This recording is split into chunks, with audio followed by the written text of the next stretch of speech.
Hi friends, welcome back to my channel Benny Fertility Tips. இப்போ நம்ம சேனலில் பார்க்க போகிற முக்கியமான வீடியோ எதை பற்றி அப்படின்னு பார்த்தீங்கன்னா ப்ரெக்னென்சி ட்ரை பண்ணுறவங்களுக்கான இது ஸ்பெஷல் வீடியோ அப்படின்னு நம்ம சொல்லலாம். அதாவது ப்ரெக்னென்சி ட்ரை பண்ணும்போது கணவன் மனைவி இணையும் போது அதில் ஏற்படுற 8 விதமான சந்தேகங்களை தான் இந்த வீடியோவில் நான் கிளியர் பண்ண போகிறேன். ஸோ இந்த டவுட்ஸ் எல்லாமே உங்களுக்கு இருந்தால் கண்டிப்பாக இந்த வீடியோவை கடைசி வரைக்கும் பாருங்கள். உங்களுக்கு ரொம்பவே யூஸ்ஃபுல்லாக இருக்கும். இதில் சில விஷயங்கள் உங்களுக்கு தெரிஞ்ச நார்மலான விஷயங்களாக இருக்கலாம். கண்டிப்பாக நிறையா விஷயங்கள் நீங்கள் மனசில் வச்சுருப்பீங்க. யார்கிட்ட கேட்குறது அப்படின்னு தெரியாமல் மனசுக்குள்ளேயே வச்சுட்டு இருக்கிற விஷயமாக கூட இருக்கலாம். ஸோ வீடியோ ஸ்கிப் பண்ணாமல் கடைசி வரைக்கும் பாருங்கள். நீங்கள் ப்ரெக்னென்சி ட்ரை பண்ணுறீங்க அப்படின்னா கண்டிப்பாக இந்த வீடியோ உங்களுக்கு ரொம்பவே யூஸ்ஃபுல்லாக இருக்கும். வீடியோக்குள்ளே போகிறதுக்கு முன்னாடி நம்ம சேனலுக்கு இப்போ தான் ஃபர்ஸ்ட் டைம் வரீங்க அப்படின்னா கீழே இருக்கிற சப்ஸ்கிரைப் பட்டனை கிளிக் பண்ணிவிட்டு அப்படியே பெல் ஐக்கானை கிளிக் பண்ணி ஆல் கொடுத்துக்கோங்க. அப்போ தான் நான் போடுற அடுத்தடுத்த வீடியோஸ் உங்களுக்கு நோட்டிஃபிகேஷனில் காட்டும். நம்ம சேனலில் இனிமேல் ப்ரெக்னென்சிக்கான வீடியோ தான் நிறையா வரப்போகுது. ஸோ இது உங்களுக்கு நேச்சுரலாக கன்சீவ் ஆகிறதுக்கு ரொம்பவே ஹெல்ப் பண்ணும். ஸோ மறக்காமல் சப்ஸ்கிரைப் பண்ணி வச்சுக்கோங்க. வாங்க ஃப்ரெண்ட்ஸ், வீடியோக்குள்ளே போகலாம். இப்போ நான் சொல்ல போகிற ஃபர்ஸ்ட் விஷயம் என்னன்னு பார்த்தீங்கன்னா, கன்சீவ் ஆகிறதுக்கு எது பெஸ்ட் டைம் அப்படிங்கிறத தான் நான் ஃபர்ஸ்ட்டு சொல்ல போகிறேன். ஏன்னா நிறையா நியூலி மேரிட் கப்பல் அண்ட் இப்போ தான் ப்ரெக்னென்சி ட்ரை பண்ணுறவங்களாம் இருக்கீங்க. ஸோ அவங்களுக்கு இந்த டவுட்ஸ் எல்லாமே கண்டிப்பாக இருக்கும். இன்னும் சில பேர் என்ன கேட்குறாங்க அப்படின்னா, ஓவலேஷன் டைமில் சேரக்கூடாதா அப்படிலாம் கேட்குறாங்க. அவங்களுக்கான முக்கியமான வீடியோ தான் இது. நீங்கள் கன்சீவ் ஆகிறதுக்கு முக்கியமான பெஸ்ட் டைம் எது அப்படின்னு பார்த்தீங்கன்னா, அது உங்கள் ஓவலேஷன் பீரியட் தான். அதாவது கருமுட்டை வெடித்து வெளியே வர்ற நாள். இதை ஃபெர்டைல் விண்டோ அப்படின்னு சொல்கிறாங்க. அதாவது கருத்தரிக்கிறதுக்கான ரொம்பவே உகந்த நாட்கள் அப்படின்னு சொல்லுவாங்க. இதில் பார்த்தீங்கன்னா கருமுட்டை வெடித்து வெளியே 12லேருந்து 24 மணி நேரம் விந்துக்காக வெயிட் பண்ணிகிட்ருக்கோம். அப்போ ஒரு விந்து போய் மீட் பண்ணும்போது தான் கருத்தரித்து கருவுண்டாகும். ஸோ இதுதான் நம்ம ஓவலேஷன் அப்படின்னு சொல்கிறோம். ஸோ இந்த ஓவலேஷன் டைம் எப்போ நம்ம கருத்தரிக்கிறதுக்கான சான்சஸ் ஹையாக இருக்குது அப்படின்னா, கருமுட்டை வெடித்து 12லேருந்து 24 மணி நேரத்துக்குள்ளேயும் கருமுட்டை வெடிக்கிறதுக்கு ஒரு நாளைக்கு முன்னாடியும் உங்களுக்கு கருத்தரிக்கிறதுக்கான வாய்ப்புகள் ரொம்பவே அதிகம். அதாவது நீங்கள் ஓவலேஷன் டைமில் இன்டர்கோர்ஸில் இருந்தாலும் சரி, இல்லை ஓவலேஷனுக்கு முன்னாடி நாள் இன்டர்கோர்ஸில் இருந்தாலும் சரி, நீங்கள் கருத்தரிக்கிறதுக்கான அதிக வாய்ப்புகள் இருக்குது. ஏன் அப்படின்னா, இன்னும் சம்டைம்ஸ் என்ன ஆகும்னா, ஓவலேஷன் நடக்கிறதுக்கு 5 நாளைக்கு முன்னாடி இருந்தாலும் உங்களால் கன்சீவ் ஆக முடியும். ஏன் அப்படின்னா, விந்து 3லேருந்து 5 நாட்கள் வரைக்கும் உங்கள் உடம்புல உயிரோடு இருக்கிறதுக்கான வாய்ப்புகள் ரொம்பவே அதிகமாக இருக்குது. ஸோ இந்த மாதிரி நிறைய பேருக்கு நடந்திருக்கு. சில பேருக்கு ஓவலேஷன் டைம்னு தெரியாது. ஆனால் ஒரு ஓவலேஷனுக்கு ஒரு 5 நாளைக்கு முன்னாடி இன்டர்கோர்ஸில் இருந்திருப்பாங்க. ஆனால் அவங்க கன்சீவ் ஆகியிருப்பாங்க. ஸோ அந்த மாதிரி நடக்கிறது கூட சான்சஸ் அதிகமாக இருக்குது. அடுத்த டிப்ஸ் என்னென்னா, இந்த ஓவலேஷனை எப்படி ட்ராக் பண்ணுறது அப்படின்னு பார்த்தீங்கன்னா, நிறைய பேருக்கு இது ரொம்பவே ஒரு கன்ஃபியூஷனான விஷயம்னு சொல்லலாம். ஏன் அப்படின்னா, எனக்கு எப்போ ஓவலேஷன் நடக்குது அப்படின்னு என்னால் கெஸ் பண்ணவே முடியல அப்படின்னு நிறைய பேர் சொல்கிறாங்க. ஓவலேஷன் நடக்கும்போது சிலருக்கு பாடியில் சிம்டம்ஸ் தெரியும். அவங்களாம் என்ன நினைப்பாங்கன்னா, நமக்கு ஓவலேஷனுக்கான சிம்டம்ஸ் இருக்குது, நமக்கு ஓவலேஷன் நடக்குது அப்படின்னு தெரிஞ்சுப்பாங்க. சில பேர் இந்த ஓவலேஷன் சிம்டம்ஸில் இன்வால்வ் ஆகிக்க மாட்டாங்க. அவங்களுக்குலாம் கண்டுபிடிக்கிறது ரொம்ப கஷ்டமாக இருக்கும். அந்த ரா எக் ஒயிட் வந்தாலே அதுதான் சிம்பிளான ஒரு டிப்பு உங்களோட ஓவலேஷனை கண்டுபிடிக்கிறதுக்கு. அந்த ரா எக் ஒயிட் மியூக்கஸ் எப்போ உங்கள் பெண் உறுப்புலேருந்து வெளியே வருதோ அப்போ இருந்து ஒரு 5 நாட்கள் நீங்கள் சேர்ந்துருந்தீங்கன்னா கண்டிப்பாக உங்களால் கன்சீவ் ஆக முடியும். இதில் ஒரு பிரச்சனை இருக்குது. என்ன அப்படின்னு பார்த்தீங்கன்னா, நிறைய பெண்கள் என்ன நினச்சிட்டு இருக்காங்க அப்படின்னா, ஓவலேஷன் நடக்குது அப்படின்னு நினச்சிட்டு இருக்க நேரத்தில் ஓவலேஷன் நடந்திருக்காது. அந்த டைமில் அவங்க சேர்ந்துருந்துருப்பாங்க. ஆனால் ஓவலேஷன் நடந்த நேரத்தில் ஆக்சுவலாக அவங்க சேர்ந்துருந்துருக்க மாட்டாங்க. ஸோ அதனால அவங்களுக்கு ப்ரெக்னென்சி தள்ளி போய்கிட்டே இருந்திருக்கும். ஸோ இப்படிலாம் கன்ஃபியூஷன் இருந்துகிட்டே இருக்கும். ஸோ அப்படி இருக்கவங்க என்னால் ஓவலேஷன் டேஸை கண்டுபிடிக்க முடியல அப்படின்றவங்க அவங்க என்ன பண்ணலான்னா, ஓவலேஷன் ப்ரெடிக்டர் கிட் விற்கிது. இப்போ எப்படி ப்ரெக்னென்சி கண்டுபிடிக்கிறதுக்கு ஒரு கிட்டு விற்கிதோ அதே மாதிரி ஓவலேஷன் டேஸை கண்டுபிடிக்கிறதுக்கும் ஒரு கிட்டு விற்கிது. ஸோ அதை நீங்கள் வாங்கி யூஸ் பண்ணிக்கலாம். அந்த கிட் உங்கள் ஓவலேஷன் டேஸ் எப்போ அப்படிங்கிறது அக்யூரேட்டாக சொல்லிடும். இது வரைக்கும் பார்த்து எல்லாமே ஒரு ஜென்ரலான டவுட்ஸ் தான். அடுத்து என்னன்னு பார்த்தீங்கன்னா, நிறைய பேர் கேட்குறது என்ன அப்படின்னா, எவ்வளோ நாளைக்கு இருக்கணும், இல்லைனா ஒரு நாளைக்கு எத்தனை தடவை இன்டர்கோர்ஸில் இருக்கணும் அப்படின்னு கேட்குறாங்க. நிறைய பேர் பண்ணுற தப்பு என்னென்னா, ஓவலேஷன் டேஸ் வரைக்கும் சேராமல் ஓவலேஷன் டேஸில் மட்டும் சேர்ந்துருக்கிறது, இல்லைனா ஒரு நாளைக்கு அதிகமாக சேர்ந்துருக்கிறது, இல்லைனா டெய்லி சேர்ந்துருக்கிறது. ஸோ இப்படி எது பண்ணாலுமே தப்பு தான். ஏன் அப்படின்னா, அந்த விந்துவோட எண்ணிக்கை வேணால் அதிகரிக்கலாம், ஆனால் விந்து வேகமாக போகிறதுக்கான வாய்ப்புகள் ரொம்பவே குறைஞ்சி போயிடும். அதாவது இன்டர்கோர்ஸில் இருக்கப்ப அந்த ஸ்பெர்ம் ஸ்பீடாக போகணும். இந்த மாதிரி பண்ணுற மிஸ்டேக்ஸ்னால கூட ஸ்பீட் குறைஞ்சிரும். ஸோ அந்த மாதிரி தப்பு வந்து நீங்கள் பண்ணாதீங்க. நிறைய பேர் வந்து ஓவலேஷன் டேஸில் மட்டும் சேர்ந்துருந்தா கன்சீவ் ஆக முடியும் அப்படின்னு நினைக்கிறாங்க. எண்ணிக்கை வேணால் அதிகரிக்கலாம், ஆனால் ஸ்பீட் வந்து கண்டிப்பாக குறைஞ்சிரும். அதுக்கப்புறம் என்னன்னு பார்த்தீங்கன்னா, ரொம்ப அதிக நேரம் வந்து இன்டர்கோர்ஸில் இருக்கிறது.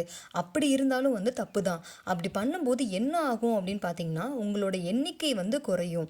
அதோட உங்கள் பாடியில் வந்து டயர்ட்னஸ் ஆகலாம். ஸோ அதனால் வந்து இன்வால்வ்மெண்ட் குறைஞ்சு போய் நல்ல டீப் பெனட்ரேஷன் வந்து இல்லாமல் போகும். ஸோ இந்த மாதிரி பிரச்சனைகள் வந்து வரும். ஸோ நார்மலாக வந்து வீக்லி 2 ஆர் 3 டைம்ஸு நீங்கள் வந்து இன்டர்கோர்ஸில் இருந்தாலே போதும். அப்படி இல்லைனா ஆல்டர்னேட்டிவ் டேஸ் வந்து யூஸ் பண்ணுறது வந்து பெஸ்ட்டுன்னு நிறைய பேர் சொல்கிறாங்க. ஆல்டர்னேட்டிவ் டேஸ் அப்படின்னா ஒரு நாள் விட்டு ஒரு நாள் வந்து சேர்ந்துருக்கிறது. ஸோ அந்த மாதிரியும் வந்து நீங்கள் இருக்கலாம். அதுக்கப்புறம் இருக்க டவுட் என்னன்னு பார்த்தீங்கன்னா, எந்த டைமில் வந்து சேர்ந்து இருக்கணும் அப்படின்னா, ஆஸ் யூஷுவல் நீங்கள் எப்பவும் போல் நைட் டைமில் வந்து சேர்ந்து இருக்கிறது நார்மலான ஒரு விஷயந்தான். ஒருவேளை நீங்கள் வந்து ரொம்ப வருஷமாக ட்ரை பண்ணிகிட்ருக்கீங்க, ப்ரெக்னென்சி வந்து தள்ளி போயிட்டே இருக்குது, இல்லைனா ஹஸ்பண்ட்க்கு வந்து விந்து எண்ணிக்கை குறைவாக இருக்குது, விந்துவோட ஸ்பீட் கம்மியாக இருக்குது, இல்லைனா வேறு ஏதாச்சும் இம்யூனிட்டி ப்ராப்ளம் இருக்குது, அப்படி இருந்தால் மட்டும் early morning 2 to morning 7 husband வந்து தூங்கி எழுந்து அவங்க உடம்பு ஃப்ரீயான அப்புறம் ஏர்லி மார்னிங் வந்து சேர்ந்து இருக்கிறது ரொம்பவே பெஸ்ட்டுன்னு சொல்கிறாங்க. ஏன் அப்படின்னா, ஆண்கள் வந்து நல்லா தூங்கி எந்திரிக்கும் போது அந்த ரெஸ்ட் டைமில் என்ன ஆகும் அப்படின்னா, அவங்களோட ஸ்பெர்ம் செக்ரேஷன் வந்து அதிகமாக இருக்கும். அவங்க வந்து டே டைமில் பைக்கில் ட்ராவல் பண்ணியிருப்பாங்க, காரில் ட்ராவல் பண்ணியிருப்பாங்க. அந்த ஹீட்டில் வந்து ஸ்பெர்ம் வந்து அழிஞ்சு போகிறதுக்கான சான்சஸ் வந்து நிறையா இருக்குது. நைட் டைமில் வந்து தூங்கி எழுந்திரிக்கும் போது அந்த ஸ்பெர்ம் வந்து ரீஜெனரேட் ஆகி திரும்ப வந்து உற்பத்தி ஆகும். அப்படி உற்பத்தி ஆகிறப்ப ஏர்லி மார்னிங் வந்து நீங்கள் சேர்ந்துருந்தீங்கன்னா நீங்கள் வந்து கன்சீவ் ஆகிறதுக்கு நிறையவே சான்சஸ் இருக்குது. இதை வந்து நிறைய பேர் ஃபாலோ பண்ணி நல்ல ரிசல்ட்ஸும் வந்து கொடுத்துருக்கு. அதுக்கப்புறம் வந்து நிறைய பேருக்கு இருக்க டவுட் என்னன்னு பார்த்தீங்கன்னா, எந்த பொசிஷனில் வந்து சேர்ந்து இருக்கணும் அப்படின்னு. நார்மலாக இருக்க பொசிஷனே வந்து போதும். அதாவது பெண் கீழே ஆண் மேலே இந்த பொசிஷனே வந்து போதும். அதுவே வந்து நீங்கள் கன்சீவ் ஆகிறதுக்கு ரொம்பவே ஹெல்ப் பண்ணும். எந்த பொசிஷனாக இருந்தாலுமே ரிசர்ச்சில் என்ன சொல்கிறாங்க அப்படின்னா, அதாவது இன்வால்வ்மெண்ட்டோட நல்ல டீப் பெனட்ரேஷன், அதாவது ஊடுருவி ஸ்பெர்ம் வந்து உள்ளே போகிற அளவுக்கு இணைஞ்சிருக்கணும் அப்படின்னு சொல்கிறாங்க.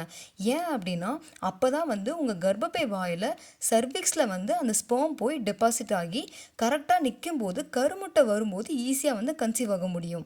ஸோ எந்த பொசிஷனாக இருந்தாலும் சரி, நல்ல டீப் பெனட்ரேஷனில் வந்து இருக்கணும்.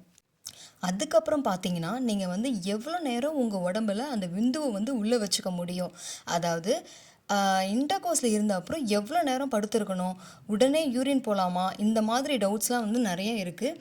இதுக்கு வந்து சில டிப்ஸ் இருக்குது. கொஞ்ச நேரம் வந்து ஒரு 1/2 hour வந்து காலை மேலே தூக்கி வச்சு படுக்கலாம். இல்லை அப்படின்னா கொஞ்ச நேரம் வந்து அதே பொசிஷனில் படுக்கலாம். இல்லைனா ஃப்ளாட்டாக அதே பொசிஷனில் படுத்தா கூட போதும். அதுக்கப்புறம் கூட நீங்கள் எழுந்து போய்க்கலாம். இந்த மாதிரி டிப்ஸ்லாம் எதுக்காக அப்படின்னு பார்த்தீங்கன்னா, அவங்களோட செல்ஃப் சாட்டிஸ்ஃபேக்ஷன் ப்ளஸ் நிறைய பேருக்கு வந்து இந்த லீக்கேஜ் ப்ராப்ளம் இருக்குது. அதாவது இன்டர்கோர்ஸில் இருந்த அப்புறம் அந்த ஸ்பெர்ம் வந்து உடனே வெளியே வர்ற ஃபீல் இருக்கும். அந்த மாதிரி இருக்கவங்க வந்து இந்த டிப்ஸை வந்து ஃபாலோ பண்ணிக்கோங்க. மற்றபடி பார்த்தீங்கன்னா, நீங்கள் இந்த மாதிரி செய்யணும்னு அவசியம் இல்லை. ஏன் அப்படின்னா, நீங்கள் இணைஞ்ச அப்புறம் அடுத்த ஃப்ராக்ஷன் ஆஃப் செகண்ட்லேயே வந்து அந்த ஸ்பெர்ம் வந்து மடமடன்னு உள்ளே போய் கர்ப்பப்பை வாயில் போய் டெபாசிட் ஆகி நின்றும். அது வந்து எப்படின்னா, இப்படிங்கிறதுக்குள்ளே வந்து ரொம்ப ஸ்பீடாக உள்ளே போயிடும். ஸோ அதனால் வந்து இந்த மாதிரி டிப்ஸ்லாம் வந்து ஃபாலோ பண்ணணும் அப்படிங்கிற அவசியம் இல்லை அப்படின்னு டாக்டர்ஸும் அப்புறம் ரிசர்ச்லேயும் கூட இந்த மாதிரி சொல்கிறாங்க. ஸோ அதனால் உங்களால் அது மாதிரி பண்ண முடியல அப்படின்னா நீங்கள் கவலைப்பட தேவையில்லை. நீங்கள் வந்து உடனே எந்திரிச்சாலோ, இல்லை வேலை பார்க்குற சூழ்நிலை வந்தாலோ, இல்லை ஒரு பாத்ரூம் போகிற சூழ்நிலை வந்தாலோ நீங்கள் அதை நினச்சி ஒரி பண்ணிக்க வேண்டிய அவசியம் கிடையாது. நீங்கள் வந்து எப்பவும் போல் நார்மலாக இருக்கலாம். அடுத்து வந்து பெண்களுக்கு இருக்க டவுட் என்ன அப்படின்னு பார்த்தீங்கன்னா, உச்சக்கட்ட உணர்வை அடைஞ்சாதான் என்னால் கன்சீவ் ஆக முடியுமா, இல்லைனா என்னால் வந்து கன்சீவ் ஆக முடியாதா அப்படின்னு கேட்குறாங்க. அது வந்து எப்படின்னா, பெண்கள் வந்து அந்த உணர்வுகள் வந்து பீக்கில் போனாங்க அப்படின்னா அது வந்து அவங்க கன்சீவ் ஆக ஹெல்ப் பண்ணும். அப்படி ஆகும்போது மசில்ஸ் எல்லாமே நல்லா விரிவடைஞ்சு ரிலாக்ஸ் ஆகும்.